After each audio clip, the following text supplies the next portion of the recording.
اللہ سے ملاقات ہوئی ہے؟ رزق دیتا ہے کہ نہیں؟ زندگی دیتا ہے، ساری چیزیں دیتا ہے، تو ملاقات تو کوئی نہیں کرتا۔ تو اس لیے ہر چیز کو ٹھیک ہے، وہ جو جگہ جس جگہ پہ جو بات ہے اس کو وہاں رہنا چاہیے، لیکن یہ شکوک ہیں، ان سے باہر نکلیں، ان سے باہر آئیں۔ اولیاء اللہ کا جو فیضان ہے، ان کی جو محبت ہے، ان کے جو طریق، حضرت سلیمان بن بشار رحمت اللہ علیہ بزرگ گزرے ہیں، وہ کہتے ہیں میرے پاس، میں بڑا خوبصورت تھا جوانی میں، دین کی تھوڑی سی خدمت کرتا تھا، تو ایک عورت آ گئی، اس عورت نے میرے ساتھ کچھ مجھ سے مانگا، مطالبہ کیا، تو میں نے کہا کوئی بھکارن ہے۔ میں نے جب اس نے نقاب اوڑھا ہوا تھا، جب میں نے اس کی طرف پیسے دینے کے لیے، خیرات دینے کے لیے کوئی چیز بڑھائی، تو اس نے چہرے سے کپڑا ہٹایا، میں نے نظر جھکا لی، کہنے لگی سلیمان میرا رنگ روپ تو دیکھ، میں کتنی خوبصورت ہوں، میں تیری محبت میں گرفتار ہو گئی، خدا را میں اپنے آپ کو تیرے حوالے کرتی ہوں۔ آپ فرماتے ہیں جب اس کے نیت اور ارادے میں اور لفظوں میں میں نے فطور دیکھا، تو میں استغفر اللہ پڑھتا وہاں سے بھاگ گیا، اتنا دوڑا کہ میں بصرہ سے باہر نکل گیا، شہر سے ہی باہر آ گیا، عورت سے دوڑ رہا ہے، مرد نوجوان خوبصورت۔ فرماتے ہیں عشاء کی اذانیں ہو رہی تھی، نماز پڑھ کے میں مسجد میں سو گیا، تو مجھے حضرت یوسف علیہ السلام کا دیدار ہوا۔ جناب یوسف کہتے ہیں میں حضور کا غلام اور غلاموں کا غلام اور صدیوں بعد کا غلام، تو جناب یوسف علیہ السلام میری خواب میں آئے اور کہنے لگے اٹھ جوان میرے سینے سے لگ، یار تو نے تو نبی پاک کا امتی ہو کے وہ کام کیا ہے جو میں نے نبی ہو کے کیا تھا۔ اب کام حضرت یوسف والا کیا تھا نا، تو صدیوں اور سالوں اور مہینوں کا فاصلہ بن سکا، تو وہ آ گئے۔ مسئلہ یہ ہے کہ شکوک و شبہات والی زندگی نقصان دیتی ہے۔ حضرت ہمارے سلسلہ مقدسہ میں ایک سلسلہ علویہ ہے جو اعلیٰ حضرت فاضل بریلوی کو حاصل تھا، شاہ عبدالعزیز صاحب محدث دہلوی رحمۃ اللہ تعالیٰ علیہ نے بڑا لکھا مولا علی کی شان پہ، حضرت علی پہ کلام، ان کا ذکر، ان کے تذکرے اس قدر فنا ہو گئے کہ ہر وقت ذکر علی کرتے۔ فرماتے ہیں مجھے خواب میں حضرت علی کا دیدار ہوا، انہوں نے مجھے بیعت فرمایا اور مجھے اپنے سلسلہ مبارکہ میں اجازت دی۔ تو شاہ صاحب رحمت اللہ علیہ فرمایا کرتے تھے کہ میں نے وہ بہت کم لوگ ہیں جن کو پھر ان میں بیعت فرمایا جاتا ہے، تھوڑے چند لوگ، اور ان کو سلسلہ مبارکہ میں اس میں چند لوگ ہیں۔ اعلیٰ حضرت کے بعد شاہ علیہ رسول ہیں، شاہ علیہ رسول کے بعد شاہ عبدالعزیز محدث دہلوی ہیں، وہ ڈائریکٹ مولا علی شیر خدا سے بیعت۔ تو مطلب یہ ہے کہ کام شکوک و شبہات سے نکلیں۔ قرآن نے کہا لا ریب فی، قرآن میں شک البتہ وَإِن كُنتُمْ فِي رَيْبٍ مِّمَّا نَزَّلْنَا عَلَىٰ عَبْدِنَا، بندے کچھ شک کرتے ہیں، اگر انہیں شک ہو تو وہ اس طرح کریں کہ فَأْتُوا بِسُورَةٍ مِّن مِّثْلِهِ، پھر اس کی مثل ایک صورت لے کے آئیں، اور وَادْعُوا شُهَدَاءَكُم مِّن دُونِ اللَّهِ إِن كُنتُمْ صَادِقِينَ، سارے بے شک اپنے حمایتی بلا لیں اگر وہ سچیں۔ شک والی دنیا سے باہر نکل آئیں، حقیقت والی دنیا کو قبول کریں۔ شکوک و شبہات کا ازالہ نہیں ہوتا، شک دوسرے شک کو جنم دیتا ہے، نقص دوسرے نقص کو جنم دیتا ہے، غلطی دوسری غلطی کو جنم دیتی ہے۔ اور انسان جب تک شکوک کی، میں نے آپ کو کہہ دیا کہ ہر گھر بس سکتا ہے، ہر گھر، ہر عورت کے صحیح ہونے کی امید ہوتی ہے، پر جس بی بی کو اپنے خاوند کے کردار پہ شک ہو وہ بی بی کبھی مطمئن نہیں ہوتی۔ ہر گھر بس جاتا ہے، لیکن جس خاوند کو اپنے بیوی کے کردار پہ شک ہو جائے اس کا کبھی اس کے ساتھ سلوک مخلصانہ۔ شکوک والی زندگی بیماروں کی زندگی ہے، شکوک والی زندگی بیماروں کی زندگی، کمزوروں کی زندگی، بزدلوں کی زندگی۔ اس لیے حقیقت والی چیز جب تک آپ کے پاس کوئی چیز کلیئر ہو کے نہیں آتی، شریعت اسلامیہ نے بہتان کی سزا رکھی ہے 80 کوڑے، پتہ ہے آپ کو؟ جس نے ایسے ہی بہتان لگا دیا، دلیل ہی کوئی نہیں، ایسے ہی کہہ دیا کہ جی وہ مجھے شک ہے جی انہوں نے ایسے کیا، فرمایا اسے کوڑے مارو۔ شک کی بنیاد پر بہتان ترازی کرتا ہے، کوڑے کی سزا رکھی، 80 کوڑے مارو اس ظالم کو۔ یہ شک کر رہا ہے اس کو جب اس کے پاس دلیل ہی کوئی نہیں۔ یہاں بڑے بندے ہیں بات کر دیتے ہیں، کہتے ہیں جی وہ ایسا ہوا ہوگا، میں نے ایسا دیکھا تھا، ہوگا، کیا تھا، ممکن ہے۔ تو یہ شکوک ہے۔ اس شکوک، یہ سامنے والے کا کچھ بھی نہیں بگڑتا، اس بیچارے کا کیا بگڑنا ہے؟ یاد رکھیں بڑی خوبصورت بات یہاں حضرت عبداللہ ابن مسعود کی، آپ فرمایا کرتے تھے جب کسی بندے پر بندے شک کرتے ہیں اور ناجائز شک کرتے ہیں، اللہ اس کی عزتوں میں اضافہ فرما دیتا ہے۔ اللہ اسے شانیں عطا کرتا ہے اپنی زندگی کو بیماریوں سے نکالنے. یہ روحانی بیماری ہے شک، اس سے باہر آنا. یہ ظلم ہے، اولیاء پہ بھی شک، صوفیاء پہ بھی شک، علماء پہ بھی شک، ہر بندے پہ شک، کوئی صحیح نہیں، سارے غلط، میں اکیلا صحیح. اس شک سے باہر آ جائیں. یہ نفسیاتی مریض بنا دے گا، بے سکون کرے گا، بے قرار کرے گا. اللہ تبارک و تعالیٰ نے ہمارے محبوب کریم علیہ السلام کو دنیا میں بھیجا تو فرمایا یا ایھا الناس قد جاءکم برہان من ربکم، اے لوگو تمہارے پاس تمہارے رب کی دلیل آ گئی. اللہ تبارک و تعالیٰ نے محبوب پاک علیہ السلام کو سراپا دلیل بنا کے بھیجا. باقی انبیاء کرام علیہم السلام کے پاس بھی اپنی نبوت کے دلائل کے طور پر بے شمار معجزات تھے، اور حضور کریم علیہ السلام کے تو پورے وجود کو ہی اللہ نے معجزہ بنایا. اور نبی پاک صلی اللہ تعالیٰ علیہ وآلہ وسلم کی نبوت کی دلیلیں، حضور کے رسالت کے مستحکم دلائل جگہ جگہ آپ کو ملیں گے. سب سے پہلی چیز تو یہ سمجھنے والی ہے کہ نبی پاک علیہ السلام نے جس چیز کو سب سے پہلے اپنی نبوت کی دلیل کے طور پر بیان فرمایا وہ حضور کا کردار ہے، سیرت ہے، عمل ہے، حضور کا لوگوں کے ساتھ رویہ ہے. نبی پاک علیہ السلام کی تبلیغ کے 3 دور ہیں. ایک تو حضور نے اپنے قول سے تبلیغ فرمائی، وہ 40 سال کی عمر سے محبوب نے اعلان فرمایا اور تبلیغ کی. اور ایک نبی پاک صلی اللہ تعالیٰ علیہ وسلم بالواسطہ حضور کی تبلیغ ہے جو آج تک جاری ہے. امت کے علماء، مشائخ، مبلغین حضور کے دین کو آگے پھیلا رہے ہیں، تو دراصل یہ بھی تبلیغ رسول پاک علیہ السلام ہی کی تبلیغ. اور ایک حضور کی تبلیغ کا دور ہے حضور کی پیدائش سے لے کر ولادت مبارکہ سے لے کر حضور علیہ السلام کے اعلان نبوت تک. اس دوران نبی پاک نے جو تبلیغ فرمائی ہے وہ اپنے کردار سے فرمائی. عرب کا وہ معاشرہ جو بڑا میلا کچیلا گدلا ہو چکا تھا، جس کے اندر سراسر مادہ پرستی کا زور تھا، جس کے اندر لوگ انسانوں کی خرید و فروخت کرتے تھے، جس کے اندر بیٹیوں کو زندہ دفن کر دیتے تھے، جس کے اندر جو آدمی جتنا زیادہ مضبوط ہوتا تھا اتنا زیادہ لٹیرا بن جاتا تھا، اس معاشرے کے اندر رسول کریم علیہ السلام نے 40 سال گزارے. اور اس طرح گزارے کہ جو بیگانے بھی تھے وہ بھی کہا کرتے تھے یہ صادق ہے، یہ امین ہے. اور جب حضور نے اعلان نبوت کیا تو فرمایا، یہ قرآن مجید کے لفظ ہیں، فرمایا فَقَدْ لَبِثْتُ فِيكُمْ عُمَرًا مِّن قَبْلِهِ أَفَلَا تَعْقِلُونَ، میں تمہارے بیچ عمر کا ایک حصہ گزار چکا ہوں، تمہیں عقل نہیں ہے، شعور نہیں ہے.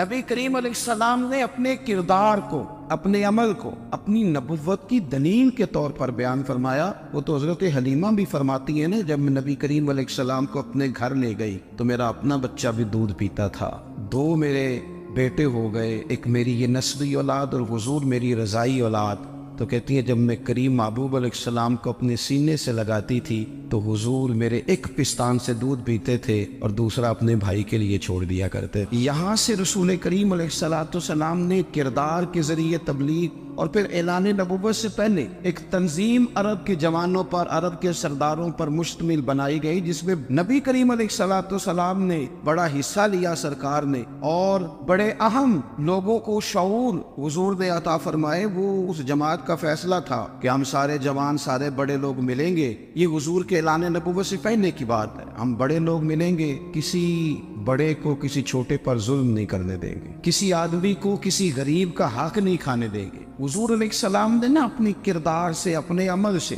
اور آپ کا جو عمل ہوتا ہے وہ اصل ہوتا ہے. ایک ہوتا ہے آپ کوئی بات کرتے ہیں اور ایک ہوتا ہے کہ آپ کوئی عمل کرتے ہیں. آپ جب عمل کرتے ہیں تو عمل کے ذریعے بھی لوگوں تک بات پہنچتی ہے کہ دراصل آپ کا اٹھنا بیٹھنا چلنا پھرنا کیا ہے. میرے رسول کریم علیہ السلام کا اٹھنا بھی ایک نبی کا، بیٹھنا بھی ایک نبی کا، بات کرنا بھی ایک نبی کا، معاملات زندگی کرنا بھی ایک نبی کا، لین دین کرنا بھی ایک نبی کا. ایک شخص کہتے ہیں میں نے اعلان نبوت سے پہلے حضور علیہ السلام سے کوئی چیز خریدی تھی اور میں نے عرض کیا تھا آپ یہاں تشریف رکھے، میں پیسے لے کے آتا ہوں. میں 3 دن کے بعد آیا. دیکھو یہ بات کرنی کتنی آسان ہے، بولنی کتنی آسان ہے، پر 3 دن یہاں میرے بھائی کو کسی شخص کو 2 گھنٹے انتظار کرنا پڑ جائے تو لوگ کہتے ہیں الانتظار وشد من القتل، یہ تو قتل سے زیادہ تکلیف والا معاملہ ہے منتظر رہنا کسی کا. کہتے 3 دن کے بعد میں آیا تو میرے رسول کریم وہیں تشریف فرمایا. بس اتنا فرمایا یار تم نے مجھے بڑی تکلیف میں ڈال دیا، 3 دن ہو گئے یہاں رکے ہوئے. تو حضور نے اپنے کردار کو، اپنے عمل کو، اپنے معاملات کو سب سے پہلے اپنی نبوت کی دلیل کے طور پر پیش کیا۔ کسی نے کیا خوب کہا تھا کہ جو تیری جان کے دشمن ہے وہ بھی کہتے ہیں، بظاہر تو آئے ہیں نا ہجرت کی رات جان لینے، لیکن امانتیں حضور کے گھر میں رکھی ہوئی ہیں، امانتیں کاشانہ نور پہ پڑی ہے۔ وہ جو تیری جان کے دشمن ہے وہ بھی کہتے ہیں کہ امین تو ہے اور صداقت کی آبرو تو ہے۔ تو پہلے کردار، پھر دوسری بات، اللہ تعالیٰ نے اپنے محبوب علیہ السلام کو اپنا مطلق نائب بنا کر، اپنا محبوب اعظم بنا کر، ویسے ہی سارے انسانوں کے بارے میں کہا وَإِذْ قَالَ رَبُّكَ لِلْمَلَائِكَةِ إِنِّي جَاعِلٌ فِي الْأَرْضِ خَلِيفَةً، میں زمین میں اپنا نائب بنانے والا ہوں۔ لیکن حضور علیہ السلام تو محبوب ہے نا، حضور کی نیابت تو محبوبیت کے درجے پر فائز ہے۔ تو رسول پاک کو رب کریم نے اس طرح کا بنا کے بھیجا کہ حضرت عبداللہ ابن رواحہ رضی اللہ تعالیٰ عنہ بیان فرماتے ہیں کہ اگر حضور کوئی معجزہ نہ بھی دکھاتے، نبی کریم علیہ السلام سے کوئی اعجاز لوگ نہ بھی دیکھتے، تو محبوب کا تو چہرہ ہی اس طرح کا تھا، لوگوں نے دیکھتے جانا تھا اور کلمہ پڑھتے جانا تھا۔ لیکن باوجود اس کے میرے رسول پاک کا اعجاز یہ ہے، کمال یہ ہے کہ حضور کبھی اشارہ کر دیں تو چاند دو ٹکڑے ہو جائے، کبھی دعا مانگ دیں تو ڈوبا ہوا سورج واپس آ جائے، کبھی محبوب گزرنے لگے تو پتھر آپ پر سلام پڑے، کبھی حضور پہاڑ پر چڑھ جائے تو پہاڑ وجد میں آ کر جھومنے لگے، محبوب کا کبھی نماز پڑھاتے ارادہ بن جائے تو اللہ تعالیٰ قبلے کا رخ ہی تبدیل فرما دے۔ کیا خوبصورت سوچ ہے اور کیا نظریہ دیتے ہیں بریلی کے امام، فرماتے اجابت کا جوڑا عنایت کا صحرا دلہن بن کے نکلی دعائے محمد، اور اجابت میں جھک کر گلے سے لگایا بڑی ناز سے جب دعائے محمد،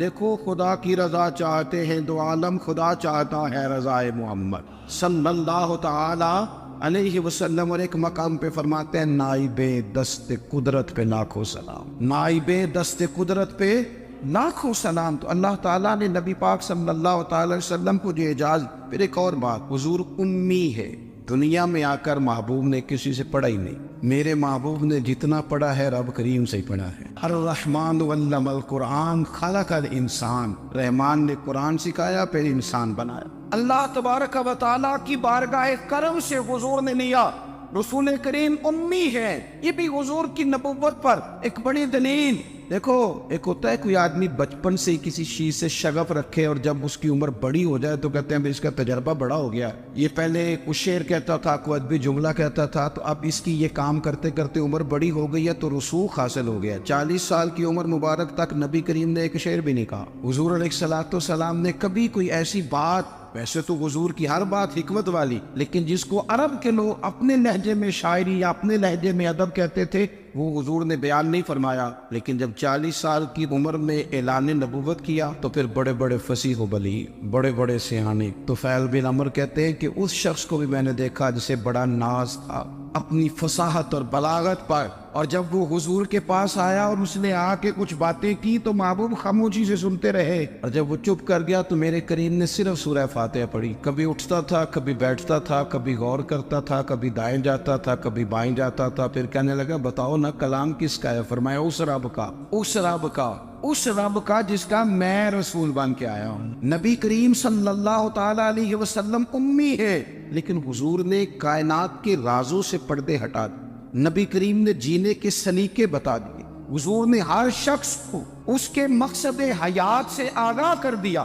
نبی کریم علیہ السلام نے وہ فلسفہ حیات بیان کیا کہ لوگوں کو صرف جینے میں مزہ نہیں آیا، مرنے میں بھی مزہ آنے لگا۔ لوگ آگے بڑھ بڑھ کے جانیں پیش کرنے لگے، اپنی اولادیں قربان کر، جو فلسفیوں سے کھل نہ سکا اور نکتہ بروں سے حل نہ ہوا، وہ راز ایک طیبہ والے نے بتلا دیا چند اشاروں میں۔ محبوب کریم امی ہیں، لیکن حضور نے اس طرح دنیا کو سکھایا، اس طرح دنیا کو پڑھایا، اس طرح حضور نے علم کے چراغ اور دیپ روشن کیے کہ قیامت تک جسے روشنی ملے گی نا، اسے صرف دروازہ مصطفیٰ سے ملے گی، اسے رسول کریم علیہ السلام کے سارے دولت سے ملے. کچھ لوگوں نے کہا کہ اپنے پاس سے آیات بنا کے لاتے. اپنے گھر میں بیٹھ کے دعوے کر لینا تو کوئی مشکل کام نہیں نہ ہوتا, سارے لوگ ہی کر لیتے. بلکہ وہ ہمارے ایک بزرگ کہا کرتے تھے, خیالی پلاؤ پکائیے کہ وہ کدے بھی کاٹ نہ پائیے. کیونکہ کون سا پیسوں کا ڈالنا ہے, وہ زیادہ ڈالیں آپ اور زیادہ ڈالیں. بہت سارے لوگ ہیں آج بھی, کچھ لبرل ہیں بیچارے, کچھ دین بیزار طبقہ ہے, وہ کہتے ہیں جناب ہمیں تو جدید باتیں بتائیں, ہمیں تو نئے اسلوب کے مطابق لے کے چلے, ہمیں تو او بھائی سن, میرے نبی پاک علیہ السلام نے فرمایا میرا قرآن کبھی پرانا نہیں ہو, اسے پڑھ کے دیکھ, اس کی جدت کا حسن دیکھ, یہ تو کھلا ہوا باغ ہے. تو ایک دفعہ اس کے قریب آئے گا تو خوشبو ملے گی, دوسری دفعہ آئے گا تو اس سے زیادہ تازی ملے گی. ایک دفعہ پھل کھائے گا تو مزیدار ہوگا, دوسرا کھائے گا ہو سکتا ہے شکل ملتی جلتی ہو لیکن ذائقہ بڑا نرالا ہوگا. تو تو صحیح نا. جب کچھ لوگوں نے کہا یہ خود سے بنا کے آیات لاتے ہیں تو فرمایا وَإِن كُنتُمْ فِي رَيْبٍ مِّمَّا نَزَّلْنَا عَلَىٰ عَبْدِنَا فَأْتُوا بِسُورَةٍ, اگر تمہیں کوئی شک ہے اس میں جو ہم نے اپنے بندہ خاص میں نازل کیا ہے تو تم بھی اس جیسی ایک آیت بنا کے لاؤ. اور چلو چیلنج کھلا دے دیا, فرما وَادْعُوا شُهَدَاءَكُم مِّن دُونِ اللَّهِ, اللہ اور اللہ والوں کو چھوڑ دو. تفسیری ترجمہ عرض کر رہا ہوں, یعنی صحابہ کو چھوڑ دو, حضور کے ماننے والوں کو چھوڑ دو, باقی ساری دنیا کے کافر اکٹھے ہو جاؤ, ایک آیت بس قرآن جیسی لے کے آؤ, ایک آیت لے کے آؤ. ان کنتم صادقین, اگر تم سچے ہو. جوانوں سنو, کہا ایک آیت, اور یہ چیلنج آج تک قرآن مجید کا موجود ہے, آج تک. وَإِن كُنتُمْ فِي رَيْبٍ مِّمَّا نَزَّلْنَا عَلَىٰ عَبْدِنَا فَأْتُوا بِسُورَةٍ مِّن مِّثْلِهِ, تم قرآن کے مقابلے کی ایک صورت لے کے آؤ اور سارے حمایتی اکٹھے کر لو اپنے. ان کنتم صادقین, اگر تم سچے ہو.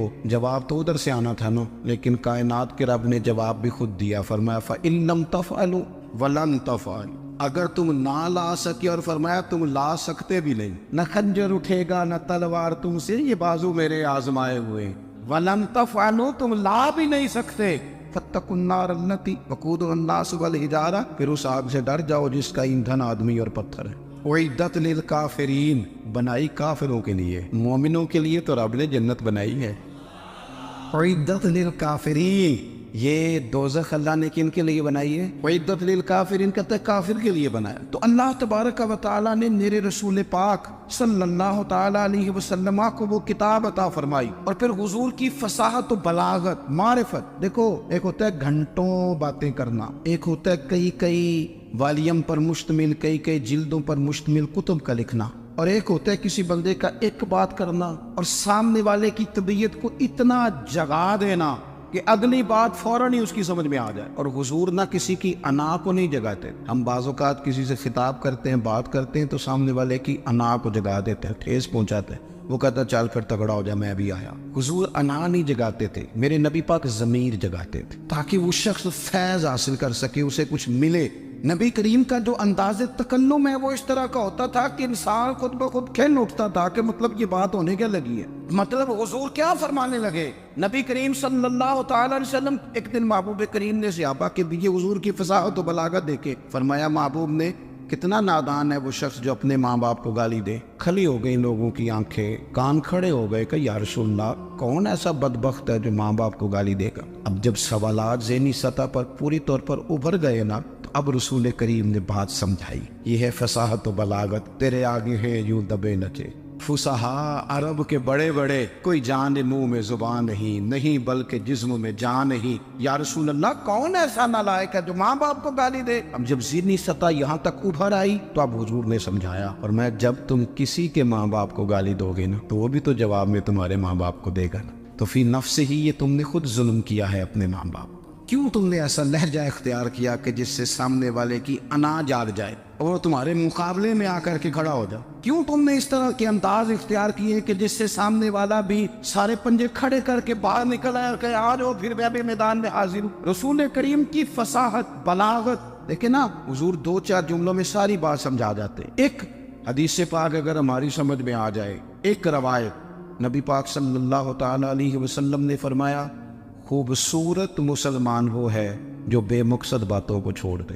لو اس سے پوری زندگی سجائی جا سکتی ہے ایک جملے سے. کوئی لمبی چوڑی باتوں میں جانے کی ضرورت نہیں. کہا خوبصورت مسلمان یہ ہے جو بے مقصد باتوں کو چھوڑ دے, لا یعنی باتوں کو کیا کہتے ہیں ہمارے دیہات کے لوگ جڑے پنڈ جانا نہیں وہ راہ پوچھنے دی، لیکن آج کل لوگ باز آندے یعنی جس بات کا بالکل تعلق نہیں نا وہ بات بھی کرتے جاتے، جس کا شعبہ ہی نہیں وہ بھی چھلانگ لگا کے اس میں آ جاتا ہے۔ ہم اپنا وقت ضائع کرتے، اپنی صلاحیتیں ضائع کرتے، اپنا نقصان کرتے، ہم اپنا کام صحیح کر کے نہیں کرتے اور دوسری ساری دنیا کو ٹھیک کرنا چاہتے ہیں۔ وہ بھائی آپ جس جگہ جس شعبے سے تعلق رکھتے ہیں آپ اپنے معاملات میں مضبوطی پیدا کریں۔ حضور نے اپنی فصاحت کے ساتھ بلاغت کے ساتھ لوگوں کو قائل کیا، اور قرآن مجید کی تاثیر کا یہ اثر میرے کریم رسول نے دکھایا کہ رات کو جب حضور بیٹھ کے قرآن پاک پڑھتے تھے نا، جب یاسین والے نبی خود یاسین کی تلاوت کریں، جب طٰہٰ والے محبوب خود طٰہٰ کی تلاوت کریں، غور کرو نا جب مدثر والے محبوب خود ان جملوں کو ادا کریں، یعنی جن کی